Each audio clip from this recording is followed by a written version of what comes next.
Cuaca ekstrim jadi ancaman selama perayaan Nataru kali ini. Oleh karenanya, mengantisipasi terjadinya kecelakaan, Basarnas Palembang akan fokus untuk melakukan antisipasi di wilayah perairan, khususnya di Sungai Musi hingga ke ambang luar.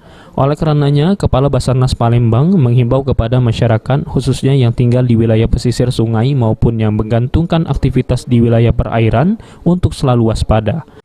Tentunya kami dari pihak Basarnas ya, dengan cuaca yang ekstrim seperti ini, di mana curah hujan tinggi, masyarakat yang berada di pesisir sungai maupun yang menggantungkan aktivitasnya di wilayah perairan, harapan kami senantiasa menjaga keselamatan diri sendiri dulu.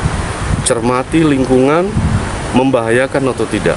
Sekiranya membahayakan, lebih baik ditunda ataupun dibatalkan. Pada siaga Nataru kali ini, Basarnas Palembang menyiapkan 4 posko di beberapa kabupaten yang dianggap rawan terjadinya bencana, dengan posko induknya yaitu di kantor Basarnas Palembang.